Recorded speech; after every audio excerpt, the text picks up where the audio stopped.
Bueno, empezamos entonces, ¿les parece? Bienvenidos y bienvenidas. Mi nombre es Ángeles Ferreira y soy doctoranda del programa de doctorado de Educación y Sociedad de la Universidad de Barcelona.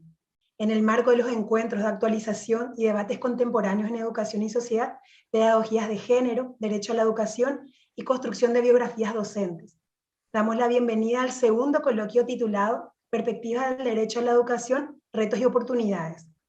Este es un proyecto financiado por la quinta convocatoria de AYUS de la Facultad de Educación de la Universidad de Barcelona y coordinado por las doctorandas Lourdes García, quien les habla, y Nicolás Río, del programa de doctorado en Educación y Sociedad de la Universidad de Barcelona.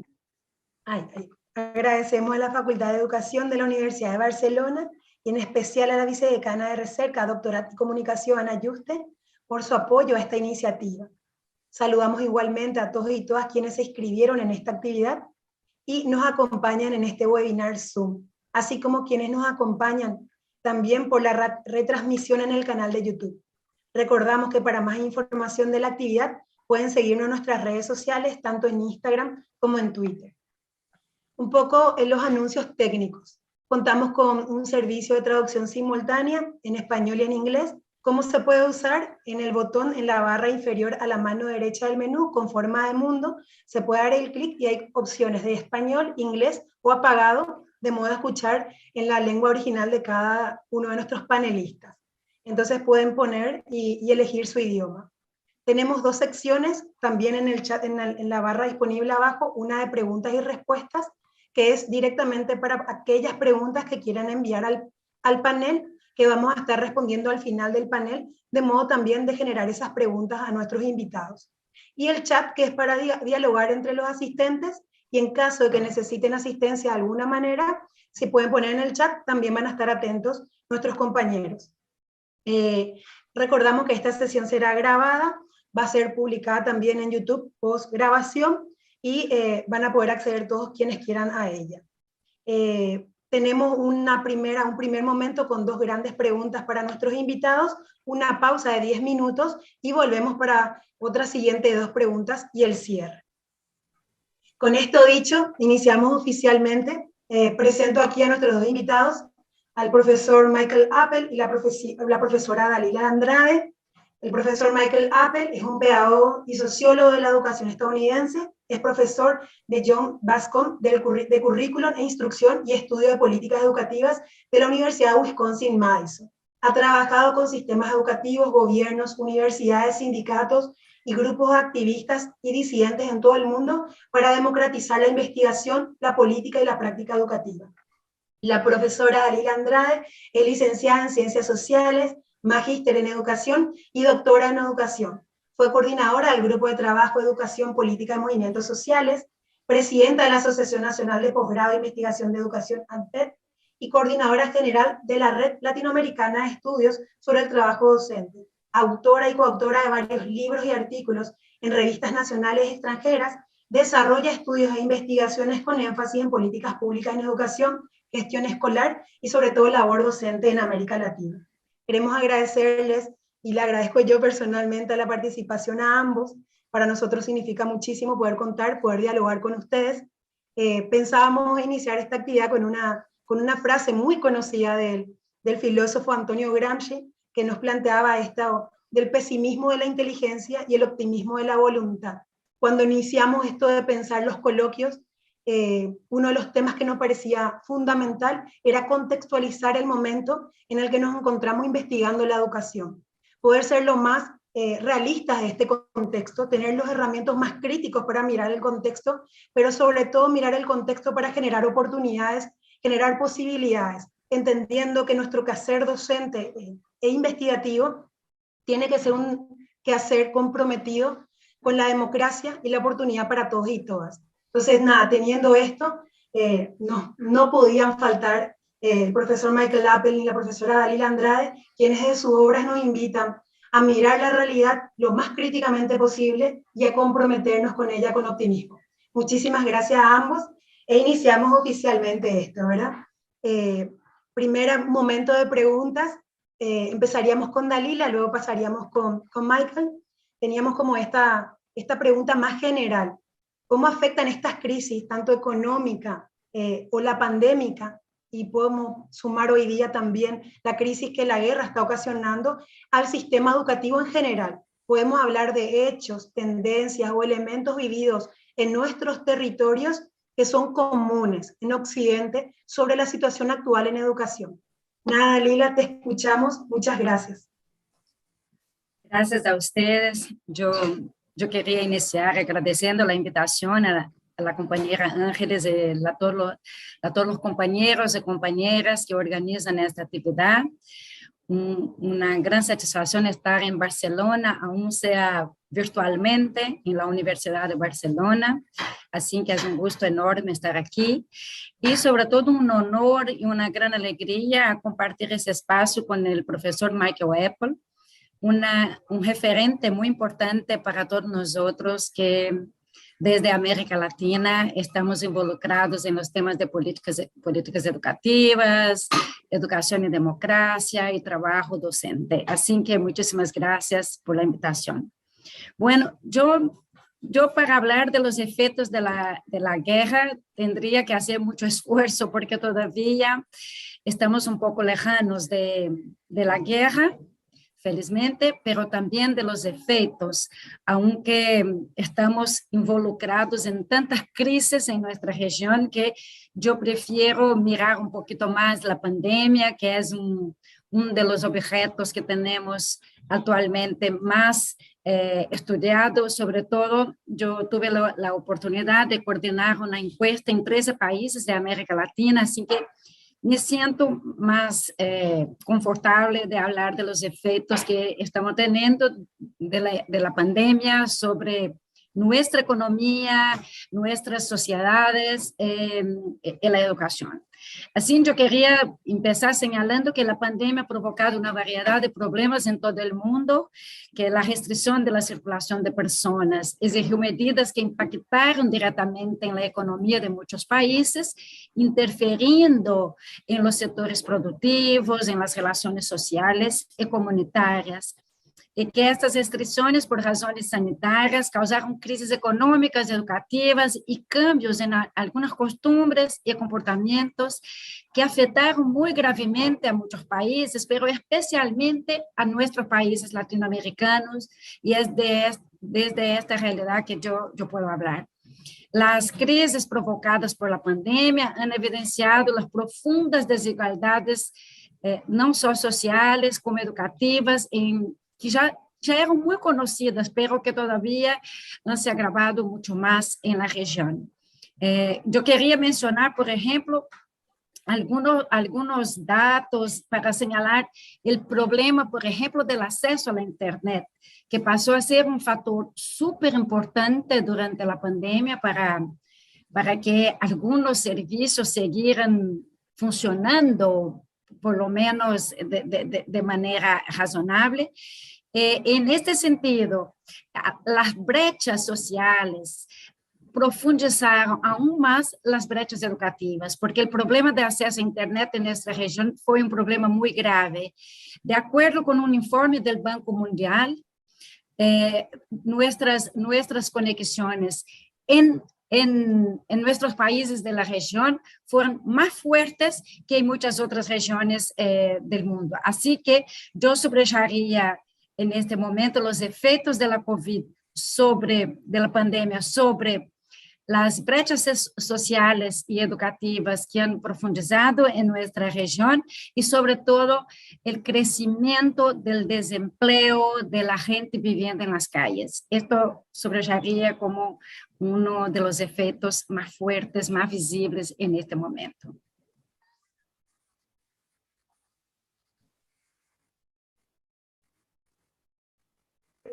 Muchas gracias, Dalila. Te escuchamos, Michael.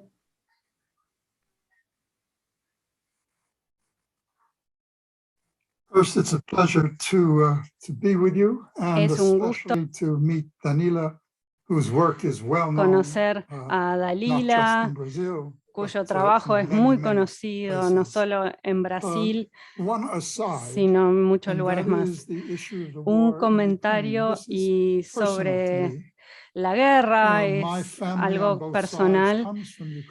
Mi familia viene de Ucrania, en los dos lados, de padre y madre, de Kiev, y vinieron en 1890 primero a trabajar en Manchester, en Inglaterra, y después otra mitad de la familia en Estados Unidos y una parte también a Brasil, a Santos, a trabajar en fábricas en San Pablo. Así que es una crisis internacional que afecta no solo a las personas que están ahí, sino a quienes llevamos las memorias de nuestro origen. Así que gracias por permitirme comenzar con eso. Es una cuestión muy complicada, como Dalila comentaba.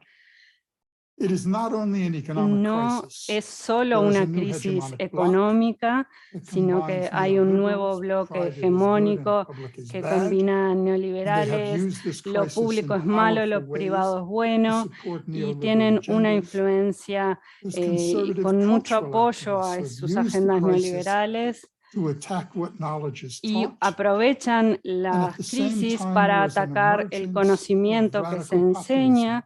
Y también hay una emergencia de un populismo radical, ejemplificado con Bolsonaro en Brasil, en Hungría también, Boris Johnson en Inglaterra, y la persona cuyo nombre me enferma decir, que es Donald Trump en Estados Unidos, que puede hasta llegar a ser nuestro próximo presidente. Así que es muy importante reconocer que es posible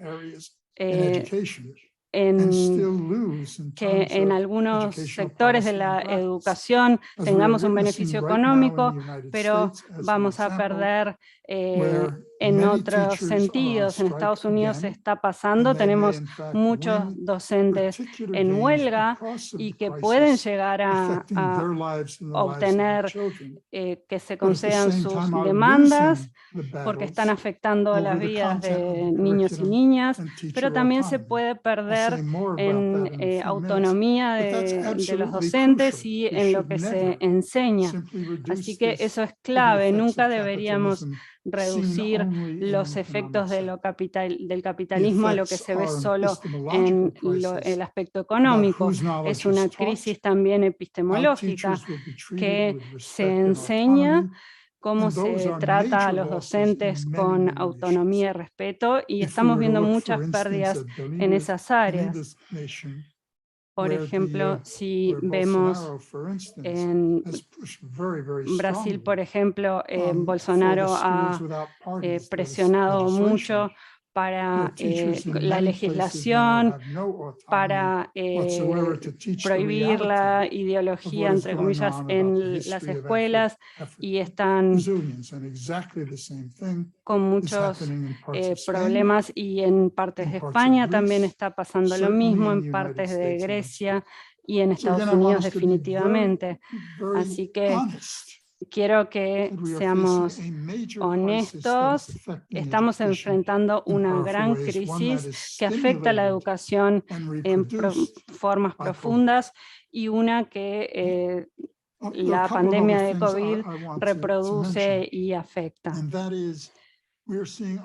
Y estamos viendo cambios ideológicos y en la misma definición de democracia. Uno de los efectos de esta combinación de crisis económica y crisis cultural del contenido de lo que se enseña es la sensación de que las escuelas, así como el resto de nuestras instituciones públicas, están fallidas, y eso significa que cada vez más la agenda neoliberal está influenciando en cómo pensamos la esfera, la cosa pública. Yo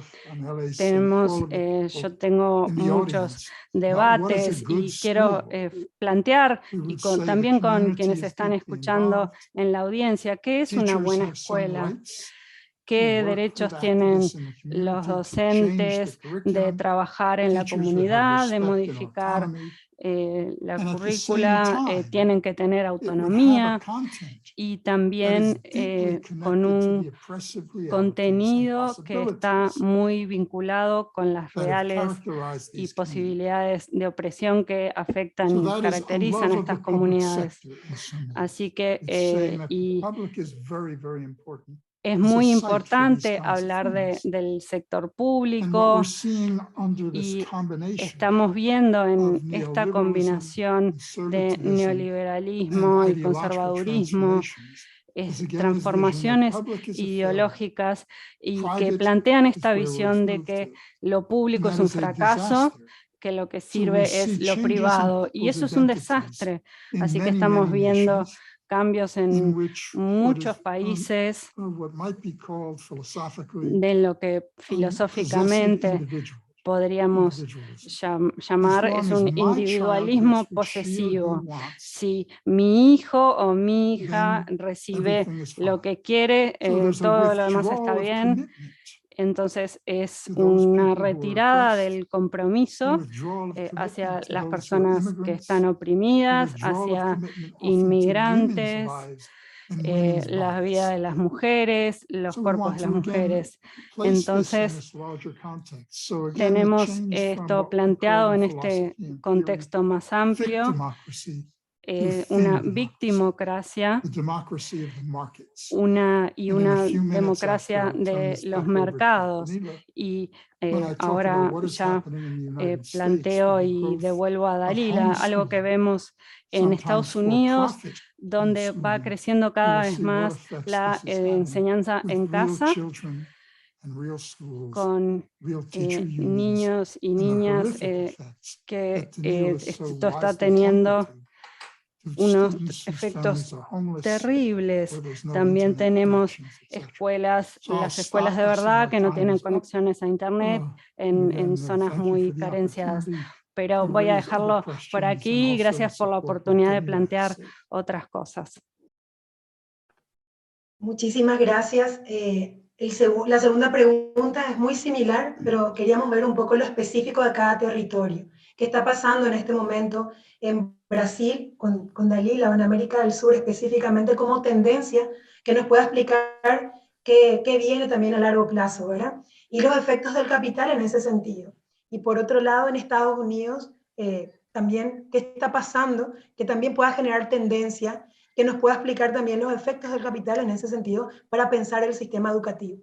Así que Dalila, vamos contigo. Muchas gracias.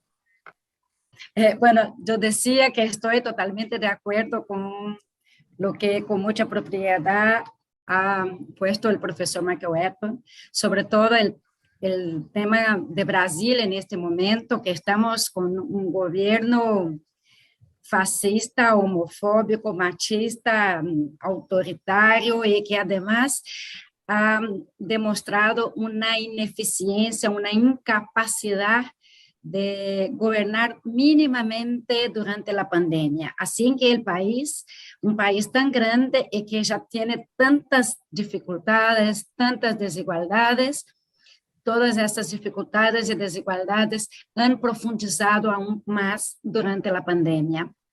Yo quería empezar señalando que a pesar de todo esto, somos un país de escuela pública, de educación pública. Más de 80% de los estudiantes de primaria, secundaria, infantil, educación media, están en escuelas públicas en el país. Y por eso el tema de la pandemia es muy fuerte acá, porque los privados lo resolvieron de alguna manera porque pueden contar con aparatos, con buena conexión con internet, porque son una élite blanca del país, pero la mayoría de la población brasileña, de la población que está en la escuela, sea como estudiantes, sea como profesores, no tuvieron las mismas condiciones. Y por eso, esto todo ha hecho con que los problemas, las pérdidas con el momento pandémico fueran mucho más graves. Pero esto no es solo un tema de Brasil, como yo decía, porque la diferencia entre los países de esta región en términos de la distribución de la riqueza no es tan grande. Somos una región muy desigual en el planeta. Según un informe de la CEPAL, durante la pandemia, lo que vimos fue que más de 140 millones de empleos fueron perdidos durante la pandemia, pero la riqueza mundial se ha aumentado en 7,4% en 2020. Y yo quería traer este dato, pequeño dato, solo para que tengamos una idea de cómo es desigual en términos planetarios las regiones, la distribución de la riqueza en términos de regiones. Los mayores aumentos de la riqueza fueron en Estados Unidos y Canadá, con 12,4%, en Europa con 9,2%, en China con 4,4%, mientras en la India la riqueza se redujo en 4,4% y en América Latina y el Caribe disminuyó en 11,4%.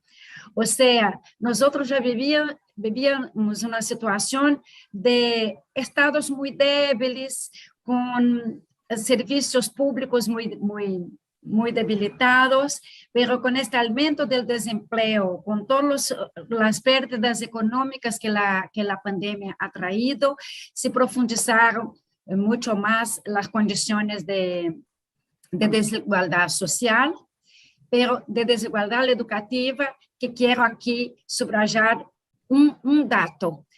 Durante la pandemia, nosotros sabemos que de la noche para el día se trasladó todo lo que hacíamos en presencial a lo virtual, pero solamente los que estaban conectados, sea en la condición de docente, sea en la condición de estudiante, ha podido seguir de alguna manera con sus estudios. Y lo que muestra este informe de CEPAL es que entre los 20% con renta más alta en América Latina, son 75% los que tienen una buena conexión con Internet, que tienen una conexión en banda ancha. Y entre los 20% más desfavorecidos, o sea, los más pobres, solamente 37%. Por lo tanto, tuvimos durante la pandemia una intensificación del trabajo docente, porque muchos de los docentes tuvieron que trabajar en ambientes poco apropiados, tuvieron que hacer muchos arreglos, muchas improvisaciones para hacer llegar hasta sus estudiantes los contenidos, las actividades. Y sabemos que solo porque los docentes tuvieron mucho compromiso en este sentido fue que algo pudo ser realizado. Pero de otro lado, tuvimos muchos estudiantes que no pudieron seguir con sus estudios, que abandonaron la escuela porque no contaban con un aparato, no contaban con una banda ancha, pero también porque no cuentan con un ambiente, un entorno favorable en sus casas, con una mesita para hacer sus actividades, o mismo con una lámpara para poder estudiar a la noche después que llega del trabajo. Estas son situaciones de extrema pobreza, que sobre todo recae sobre también los maestros, las maestras, en cuanto a condiciones de trabajo, porque si somos 80 en Brasil, 80% de los estudiantes que están en escuelas públicas, también somos 82% mujeres las que trabajan en la escuela básica. Así que durante la pandemia, esas mujeres tuvieron que llevar para dentro de sus hogares su trabajo profesional, y mientras estaban ahí intentando dar clases, también estaban intentando hacer la comida, cuidar de la casa, cuidar de los hijos, cuidar de los ancianos, porque en esta sociedad en que vivimos, con una herencia patriarcal muy fuerte, son sobre las espaldas de las mujeres que pesan toda esta carga de trabajo. Así que me parece que si por un lado tiene toda razón el profesor Michael Apple cuando habla del de todas las presiones que estamos viviendo desde estos gobiernos neoliberales, desde los gigantes digitales que durante la pandemia han crecido mucho y han concentrado mucha riqueza. También del lado del público, estamos viviendo ahí una debilidad de gobernanza que hace con que los que dependen de la escuela, sea en la condición de estudiantes, sea en la condición de trabajadores, estamos penando mucho. Por ejemplo, la sobrecarga de trabajo, para ir concluyendo, la sobrecarga de trabajo que detectamos en esta encuesta que hicimos, que los invito después a los libros, son 2 libros en acceso abierto que están publicados sobre esta encuesta en 13 países. Lo que identificamos fue que un 90% dijo que se ha aumentado mucho la carga de trabajo, pero este aumento, esta intensificación del trabajo no es un aumento, una intensificación que está remunerada, que está pagada, no. Así que tenemos que discutir, que producir conocimientos nuevos, que resistir a estas condiciones, porque el futuro más inmediato nos convoca a una gran resistencia, porque del contrario vamos a dejar todo en manos del control del capital y de estos gobiernos irresponsables que tenemos. Así que muchas gracias por oportunizar este debate. Muchas gracias. Vamos con Michael entonces.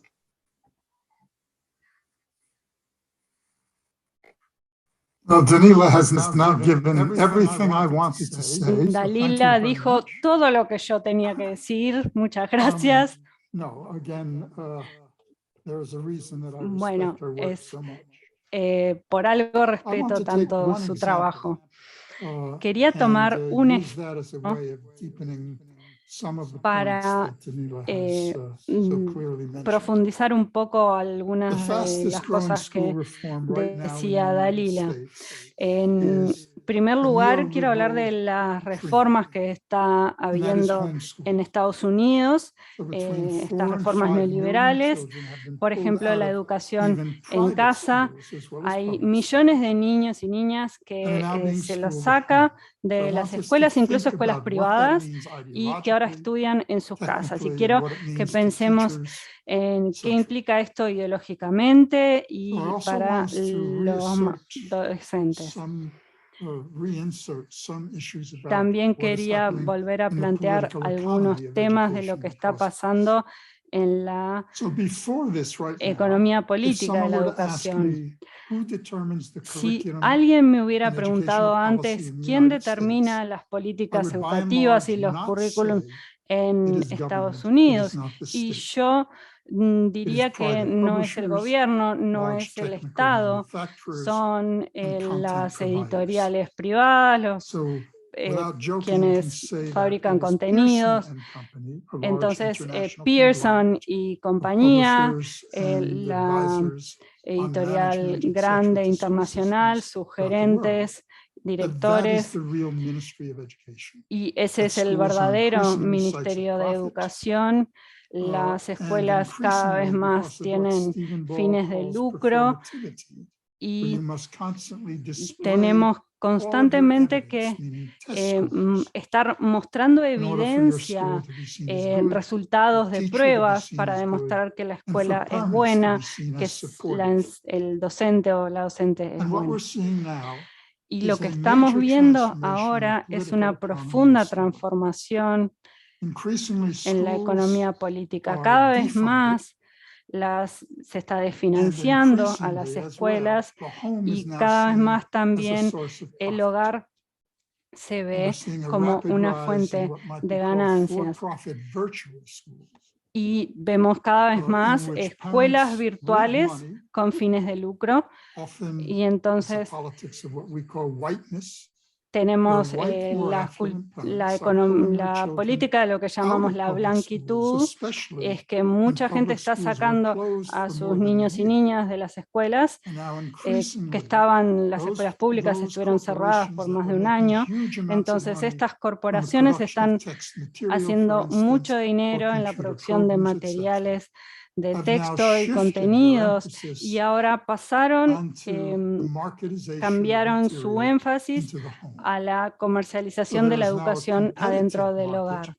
Entonces es un mercado cada vez más competitivo, y dentro de las escuelas también, que se pasa a un mercado que yo diría como los barrios privados adentro de las escuelas.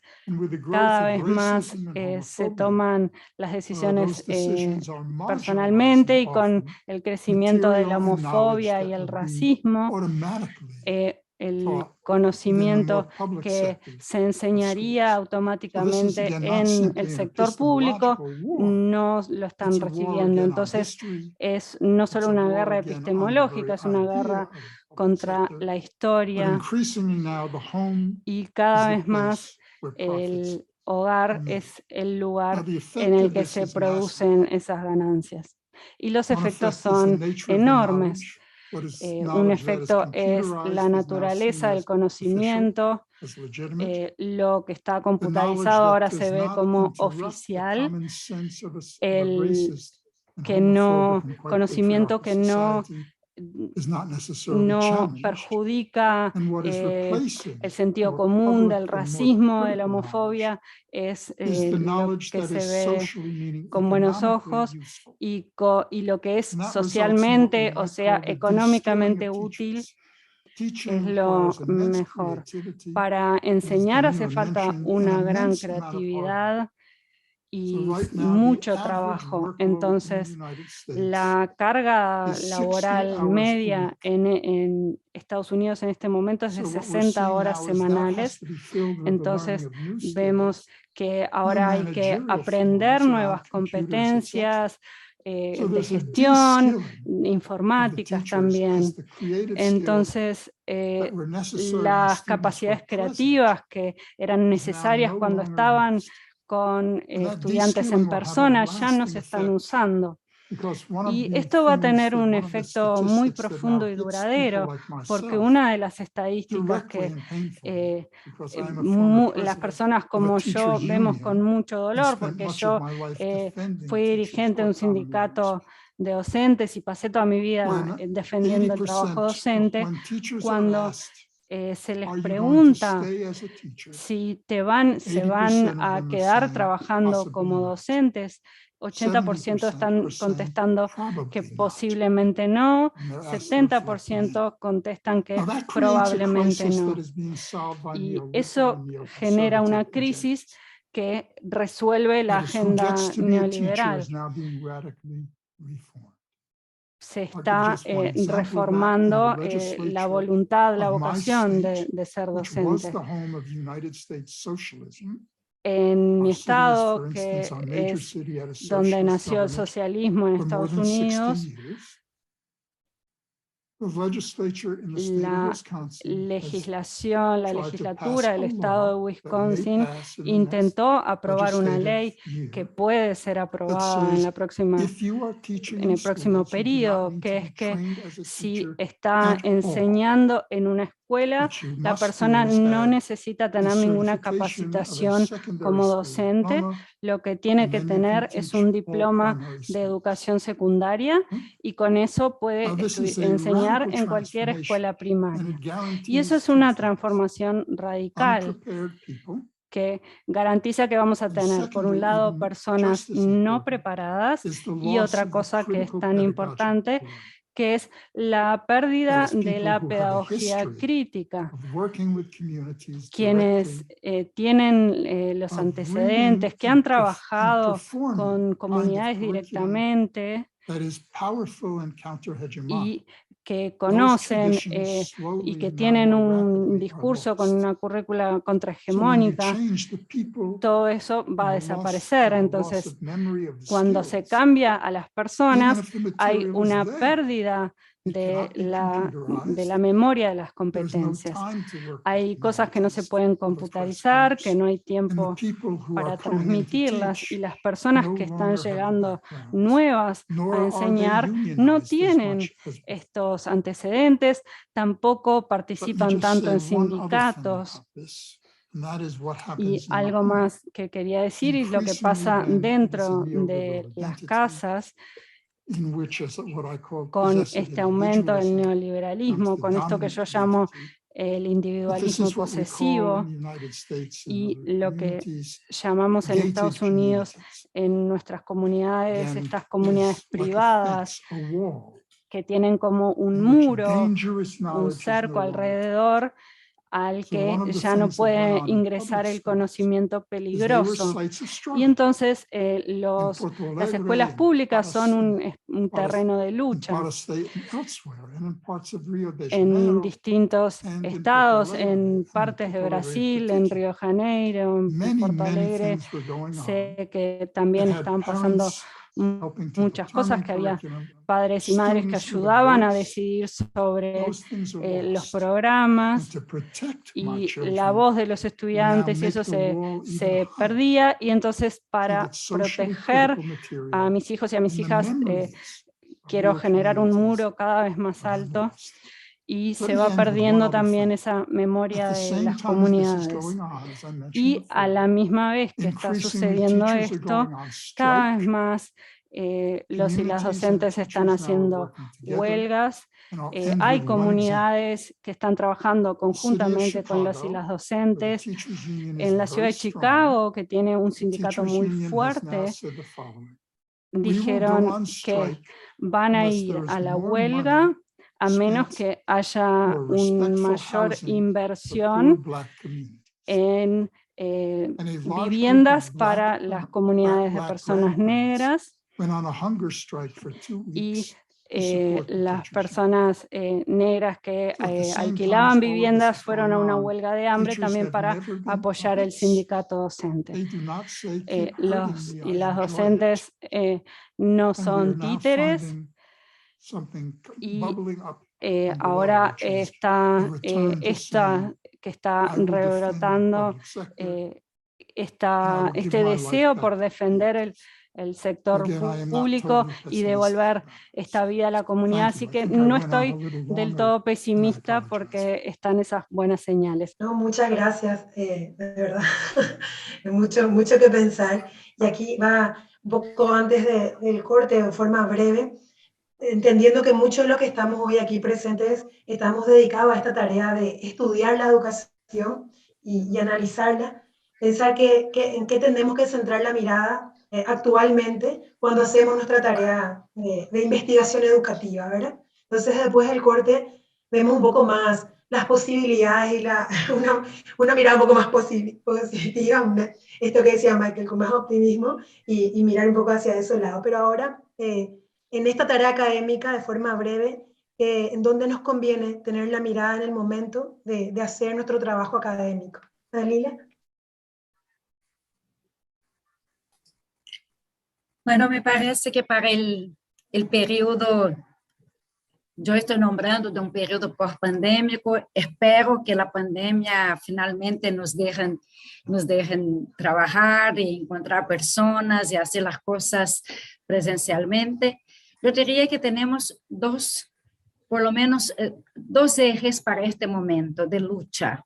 Nosotros que estamos en educación, que estamos laborando desde las universidades, yo quería decir incluso que las universidades en América Latina fueron muy importantes, las universidades públicas durante la pandemia, porque siguieron trabajando, mismo con el distanciamiento social, produciendo conocimientos, investigaciones que fueron muy importantes, no solo para conocer más el virus. Por ejemplo, ya tenemos muchos estudios en andamiento de desarrollo de vacunas por aquí, como también en los estudios sociales para comprender lo que pasa en nuestras sociedades. Así que quería también hacer este apuntamiento porque me parece que aquí hablando para un coloquio doctoral, es muy importante decir que yo considero que estos son espacios muy importantes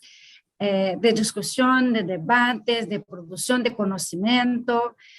Yo sé que estamos aprendiendo mucho aquí, yo he aprendido mucho mientras escuchaba al profesor, pensando otras cosas aquí que me movilizan en este momento.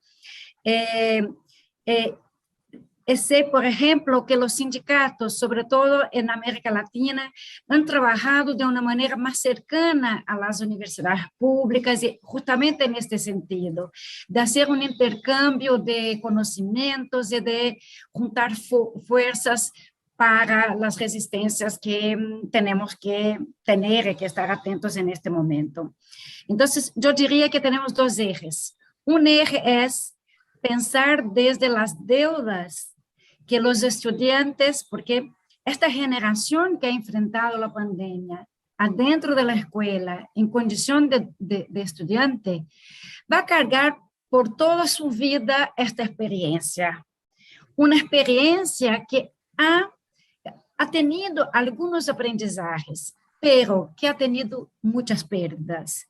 Pérdidas incluso en el aprendizaje, en el conocimiento que se debería desarrollar.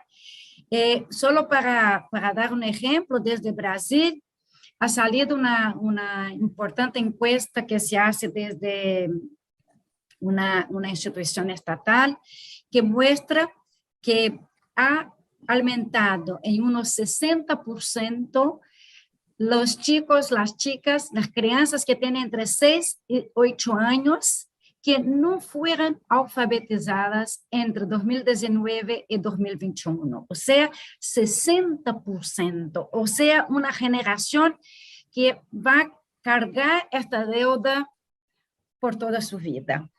Entonces, tenemos ahí un eje que es el derecho a la educación, el derecho a que, sobre todo, esos sectores más vulnerables, estas familias más pobres que necesitan incluso de la escuela para alimentar a sus hijos, para dejarlos en seguridad mientras la mamá y el papá se van a trabajar, que este derecho sea garantizado y aún más, a partir de ahora, que también sea un derecho universal, el derecho a la conexión a Internet, el derecho a un aparato, el derecho a integrarse en esta comunidad digital, porque si no, van a seguir siendo excluidos en esta sociedad. El segundo eje, me parece que está, desde mi punto de vista, porque soy una investigadora de este campo, en los derechos laborales. Las condiciones de trabajo de los docentes han cambiado mucho durante la pandemia.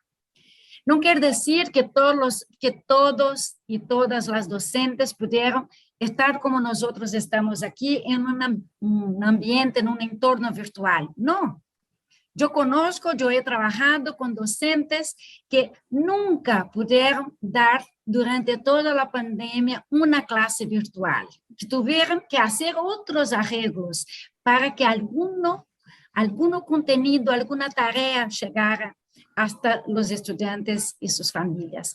Entonces, tenemos que conocer lo que fue hecho. Tenemos que conocer toda esta riqueza, este conjunto de experiencia que desarrollamos durante la pandemia. Pero no podemos negar que la pandemia ha acelerado en mucho el empleo de la inteligencia artificial, las herramientas digitales en el trabajo docente. Y que eso ha traído problemas que tenemos que pensar para el futuro. Un primer es la amenaza que hoy enfrentan los docentes en muchos sistemas públicos de ver sus trabajos en cierta medida reemplazados, parte de su carga de trabajo, de sus horas de trabajo por plataformas digitales. Y esto nos trae un problema adicional que no tenemos plataformas digitales públicas en nuestra región. Estas plataformas son plataformas privadas.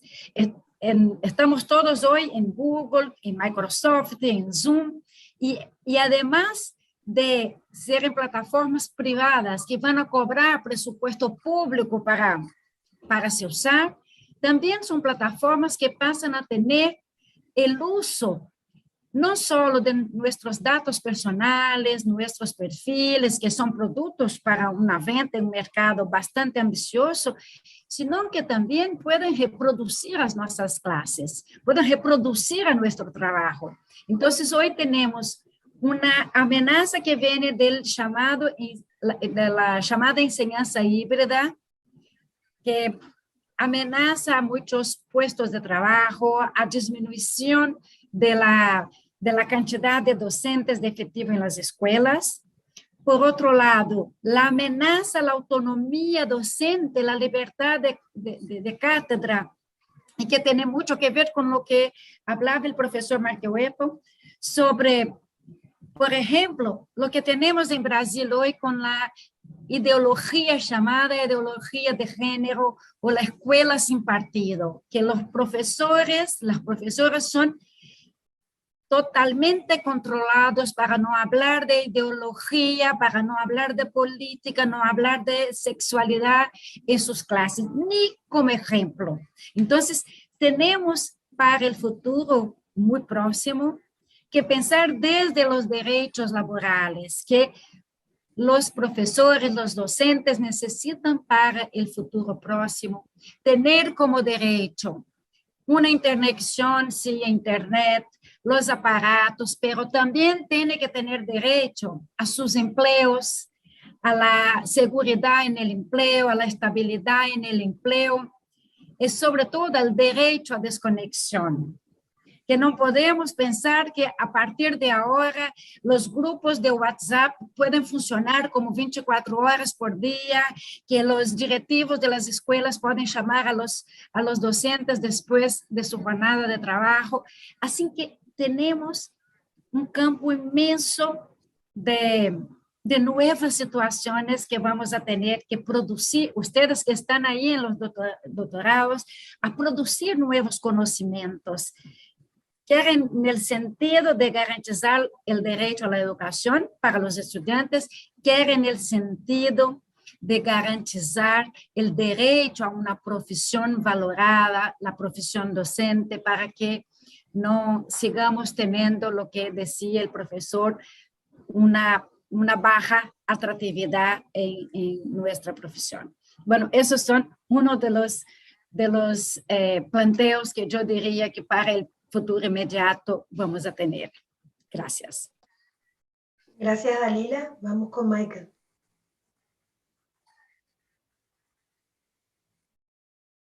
Okay. I think that I want to start out by reminding us Quiero comenzar recordando que la derecha no estaría tan enojada con las escuelas y las universidades si no hubieran sido lo que son, y eso es lo que quería destacar. La educación ha sido históricamente un terreno de lucha, una profesión con unas marcas de género, de clase. Soy la segunda generación que terminó la educación en mi familia. Mi padre, mi madre, toda mi familia se sacrificó para que yo pudiera estudiar. Entonces, para responder a la pregunta, ¿qué debo hacer?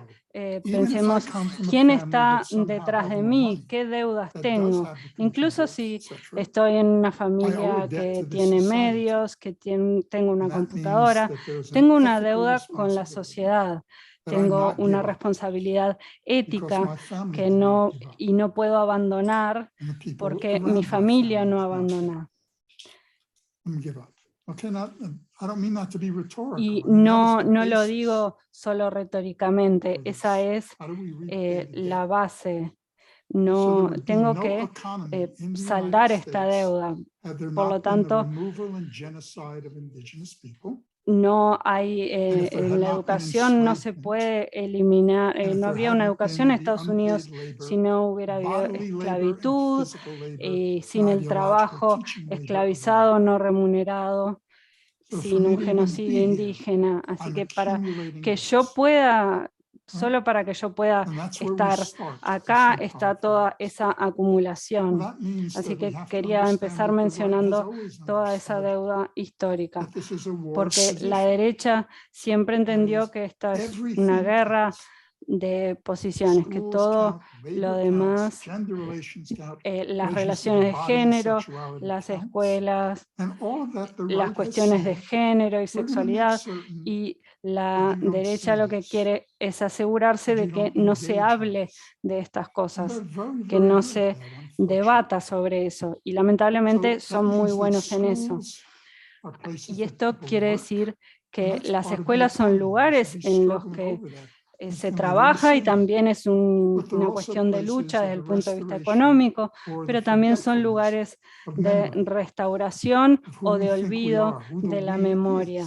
¿Quién pensamos que somos? ¿Quién es el nosotros? Hay millones de cosas que hay que hacer, y un concepto que me parece muy importante para mi vida es el reformismo no reformista. Es que hay millones de cosas que tenemos que hacer, educadores y educadoras, desde el nivel preescolar, las familias, las universidades. ¿Y qué deberíamos hacer? Porque no podemos hacer todo. Entonces, un reformista no reformista dice, bueno, vamos a elegir las cosas que abren una puerta para la transformación social. Entonces, si en tu escuela la derecha dice que no se puede hablar, por ejemplo, de personas transexuales o de reforma racial, puedo abrir esa puerta pensando cuál es la puerta siguiente que hay que abrir. Los activistas en la comunidad tienen que dar el siguiente paso y tenemos una alianza y defender eso. Y eso es muy importante si pensamos de la enorme cantidad de cosas que tendríamos que hacer. Podemos pensar que es lo siguiente y el siguiente paso a dar. Y si la educación puede, en uno de mis libros, yo no cobro nada, no recibo derechos de autor por mis libros, van a movimientos sociales ese dinero, así que no se crean que si se vende mi libro me voy a comprar un auto.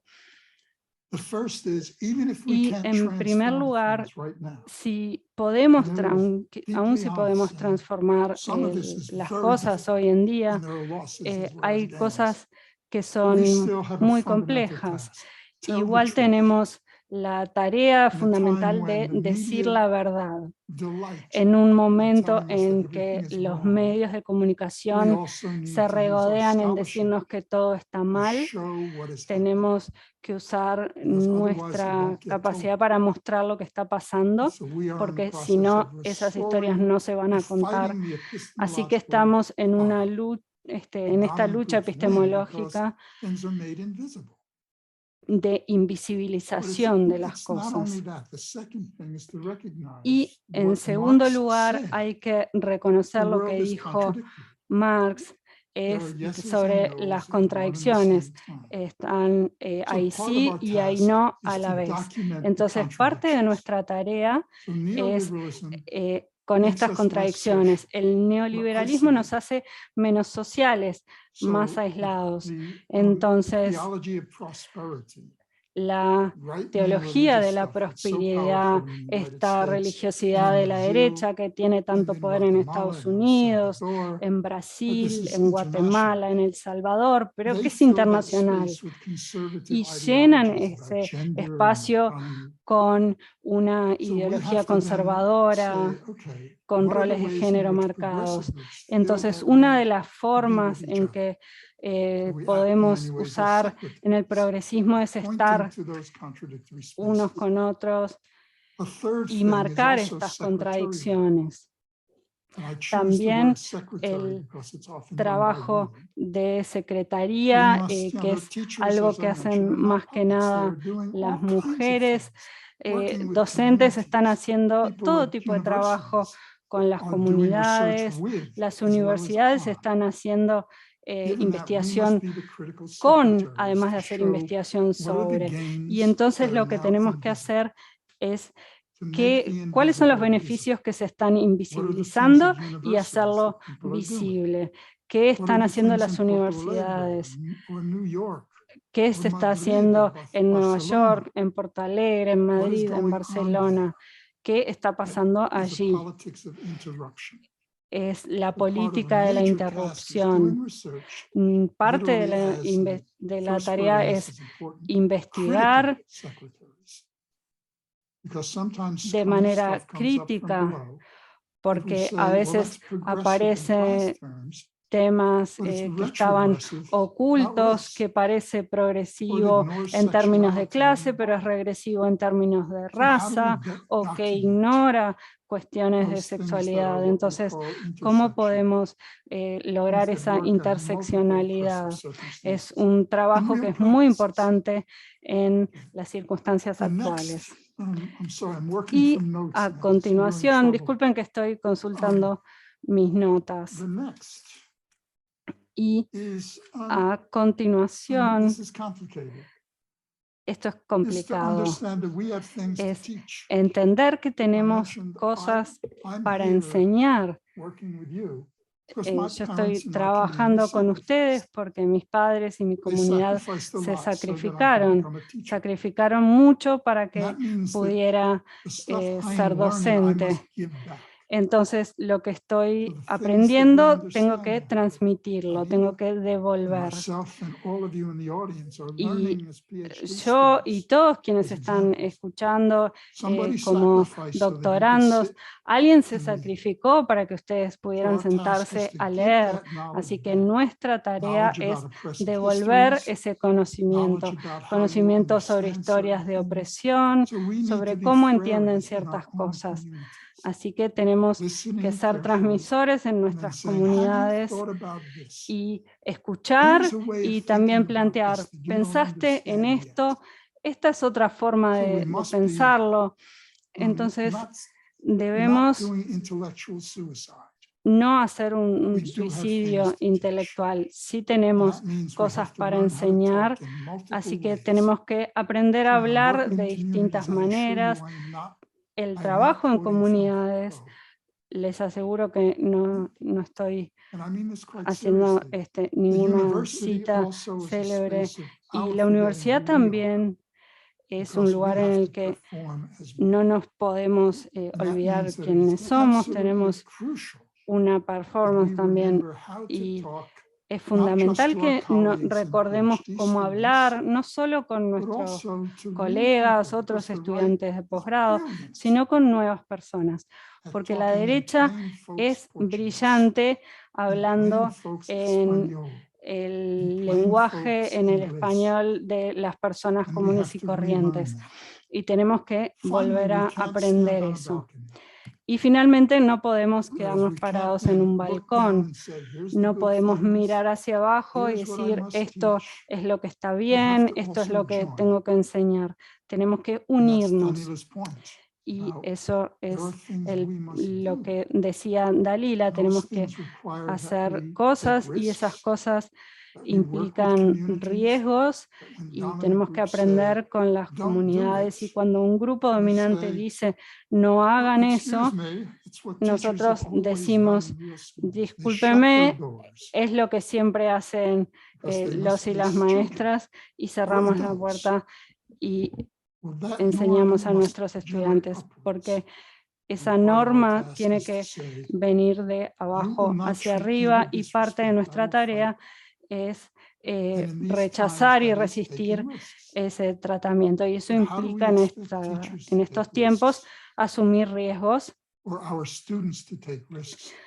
y que nuestros estudiantes en secundarios en Santiago de Chile, cuando los estudiantes hicieron cerrar las escuelas, en Brasil es algo que pasa mucho, o en Baltimore, en Estados Unidos. Así que tenemos que aprender también de ellos. and we must take the risks that we're asking other people. Y tenemos que asumir esos riesgos que les pedimos a otras personas. Así que it's not meant as a sermon. no era un sermón, era simplemente plantear y recordar algunas cosas que ya sabemos. Thank you so much. Muchas gracias. Paramos por 10 minutitos para el café, el baño, descansar un poquitito y retomamos con las preguntas que han puesto ahí en el chat de preguntas y respuestas. Mientras en el break vamos a estar pasando una música paraguaya del compositor César Cataldo, arpista paraguayo. Fue mi primer profesor de música y quien me invitó a enseñar, así que para mí compartir con ustedes la música de César Cataldo es demasiado importante. Bueno, vamos al break y retomamos en 10 minutitos. Un gusto.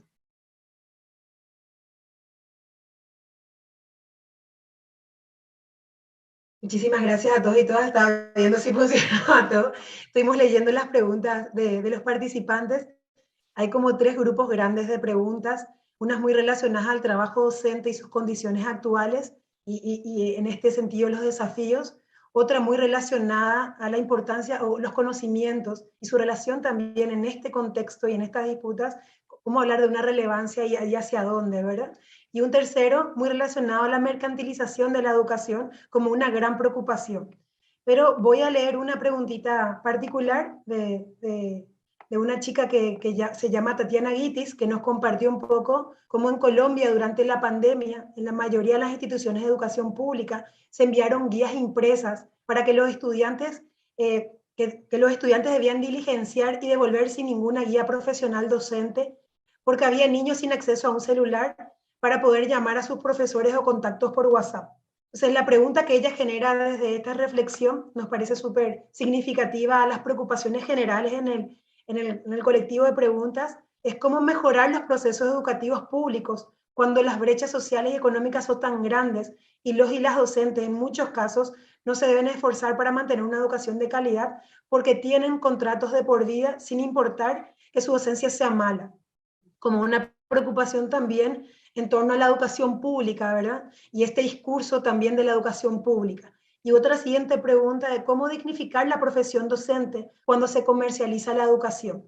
Entonces, en el marco de estas 2 preguntitas que Tatiana nos comparte, nos gustaría entonces reflexionar como un último momento y también poder redondear un poco estas preocupaciones de nuestros panelistas, ¿verdad? Vamos, Dalila, contigo, ¿te parece? Yo estaba por decir que en los 2 casos me parece que es ahí que está el rol del Estado. Porque si vivimos en sociedades capitalistas, donde ya está previsto una brecha social, unos que detienen la riqueza y otros que trabajan. Además, si estamos en sociedades, pensando desde América Latina, desde Brasil, donde estoy y donde es la realidad que yo conozco, que yo he crecido y que yo investigo, yo debo decir que estamos entonces en sociedades aún más desiguales, donde estas brechas son más profundas. Así que es ahí que entra el papel del Estado. El Estado es que tiene que garantizar que todas las crianzas, todos los niños, las niñas puedan acceder a la escuela en condiciones más o menos, ya que sabemos que la igualdad en este término es prácticamente imposible, pero por lo menos en condiciones que sean dignas de que ellos puedan usufruir de la escuela. Entonces, por ejemplo, hablando desde la realidad de Brasil, sabemos que para garantizar el derecho a la educación, después de todo esto que pasamos y con toda la deuda social que tenemos de 5 siglos de historia, es necesario urgentemente reformar en términos objetivos las escuelas. Nuestras escuelas no tienen, la mayoría, las condiciones de higiene, las condiciones de estructura, los edificios, las ventanas, no responde a las exigencias de los protocolos internacionales. Entonces, el primer paso, yo diría, empecemos por reformar las escuelas, pero no es esto que hacen nuestros gobiernos. Y por eso es muy importante pensar que desde Colombia, desde Brasil, hay que cambiar a los gobiernos. Y lo hablo así porque sé que tanto en el caso de Colombia como en el caso de Brasil, tenemos gobiernos autoritarios con una dirección muy fuerte, aunque tengan sido electos y sean gobiernos legítimos desde el punto de vista del juego de la democracia. Sabemos que son gobiernos que gobiernan para una élite blanca, empresarial, que siempre tuvo el poder en el país. Y mismo cuando, ahora hablando específicamente de Brasil, y mismo cuando tuvimos gobiernos democráticos populares que fueron eleitos después de mucha lucha, de mucha resistencia, muchas veces estos gobiernos progresistas, no solo en Brasil, acaban también por hacer una política, un gobierno muy contradictorio. Si por un lado, como vivimos con el gobierno Lula y Dilma, tuvimos el desarrollo de políticas públicas sociales muy importantes en el sentido de incluir a muchos segmentos de la población que quedaban afuera del sistema educativo, del sistema de salud, del sistema de vivienda, que tuvimos políticas raciales que nunca habíamos vivido en este país, por ejemplo, de cotas de cupos en las universidades, de reconocimiento de la historia de los afrodescendentes, de las escuelas quilombolas, como decimos en Brasil, de las escuelas indígenas. Aunque tengamos crecido mucho en términos de una conciencia más social, más popular, más racial. Por otro lado, tuvimos en estos 15 años en Brasil, esto no ha empezado con los gobiernos de Lula y Dilma, ha empezado antes, pero ha profundizado desde entonces. Estamos viviendo a una regulación de la política educativa que está totalmente basada en las políticas de accountability. Todos los estados y municipios de Brasil, con algunas diferencias, porque somos un país federativo, por lo tanto, los estados tienen alguna autonomía, pero sabemos que los estándares, los exámenes padronizados, las evaluaciones externas, están dictando en el país, desde hace 15 años, una mirada muy restrita de lo que es la calidad de la educación. Y la calidad de la educación es la calidad del PISA, que Brasil participa desde la primera edición. Pero dentro del país tenemos un examen nacional que se llama IDEB, que es mirado en las competencias del PISA, donde cada escuela tiene que seguir metas para llegar a una determinada proficiencia del PISA.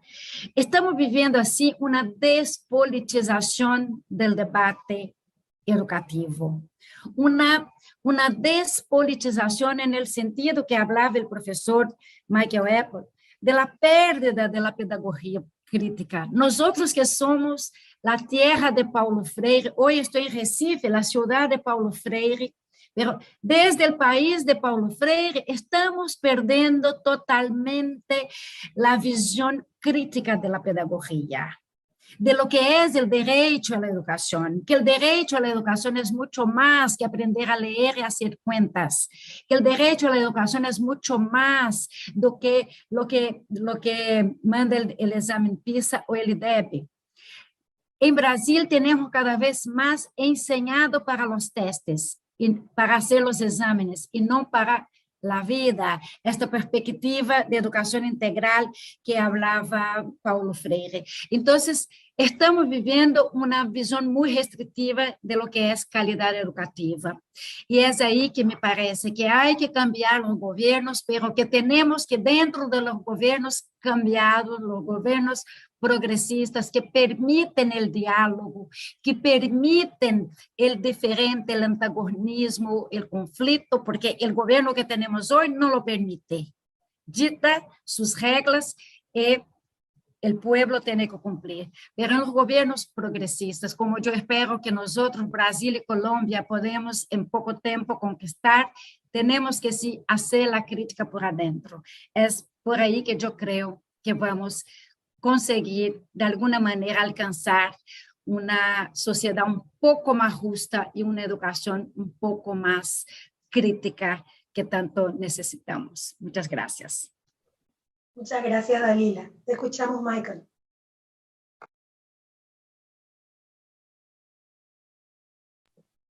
Ahora sí el micrófono está...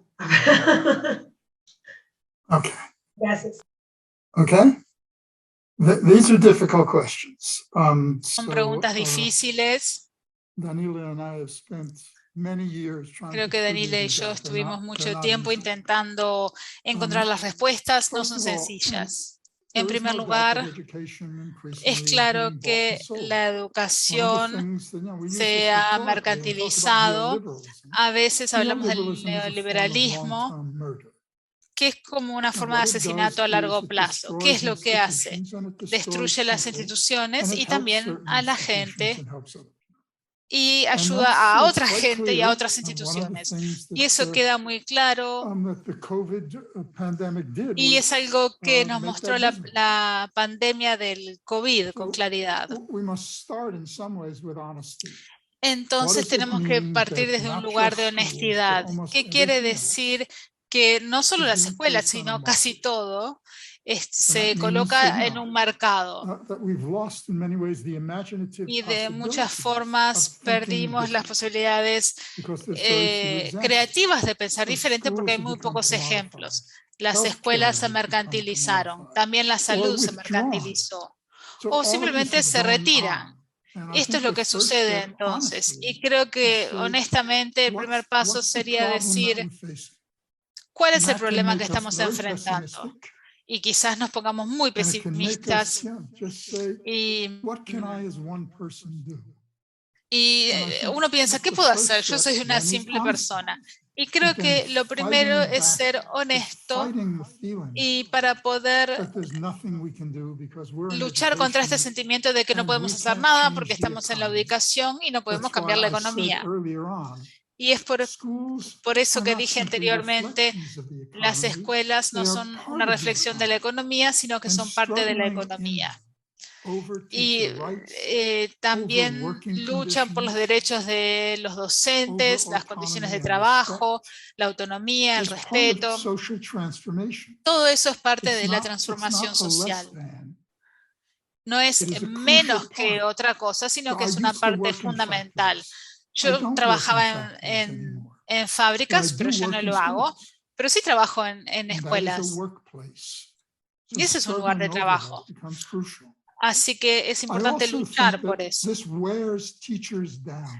También creo que esto cansa muchísimo a los docentes. A mí me pone un poco nervioso cuando la gente dice, bueno, por como tienen un contrato de por vida, a los docentes no les importa nada. La gente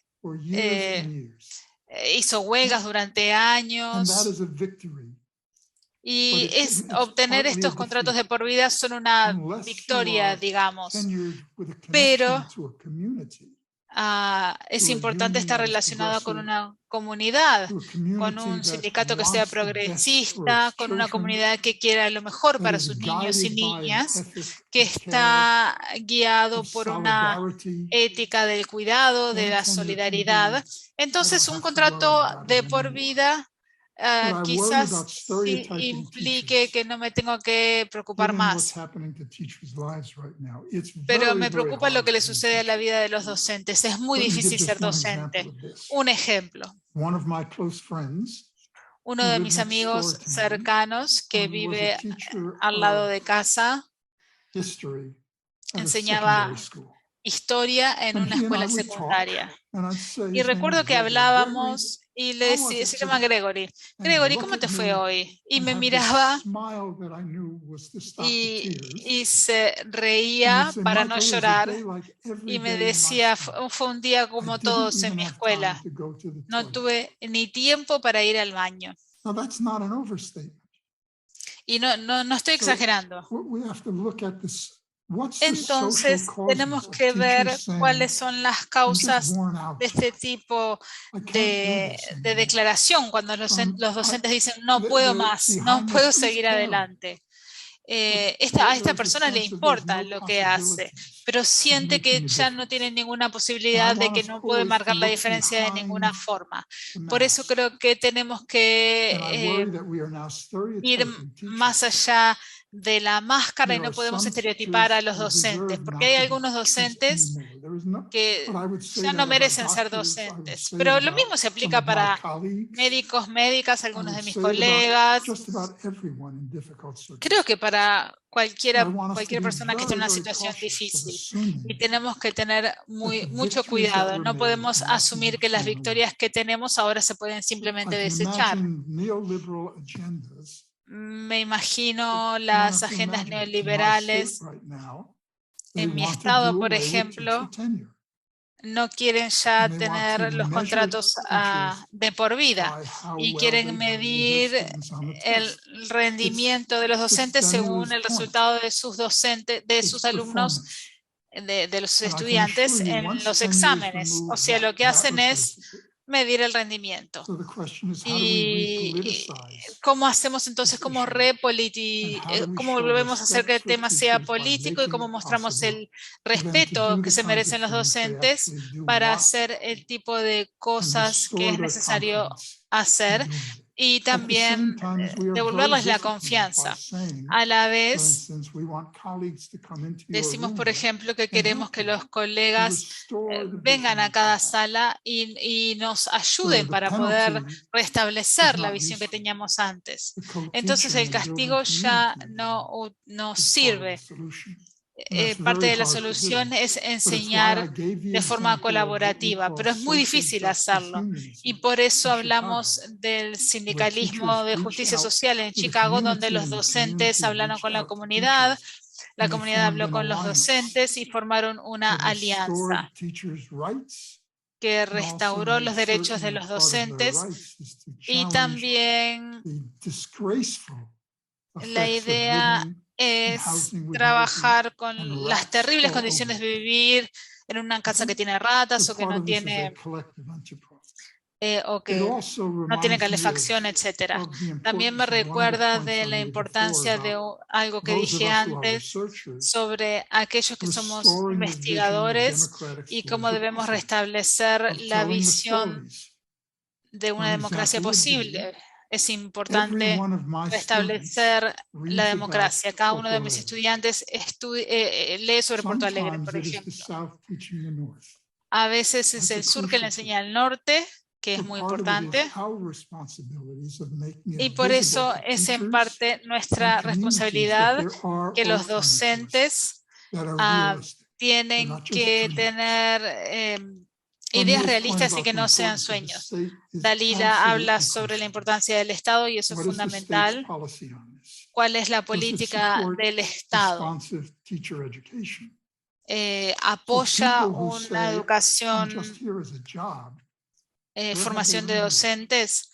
Hay gente que dice que, bueno, algunos han aprendido, otros no pueden más, pero hay otros que están trabajando con programas de formación donde solamente se tiene una perspectiva de administración, de disciplina, de cómo de cómo preparar clases que van a hacer que los estudiantes tengan buenas notas, pero que no están relacionadas, que están totalmente desconectadas de la realidad cultural. ¿Cuál es entonces la responsabilidad del Estado para proporcionar fondos para los programas de formación docente, pero para que incluyan disciplina, pero también la importancia de las conexiones y también darles los valores y habilidades necesarios para que los docentes puedan reconstruir esa atmósfera en un espacio, pero también dentro de las comunidades.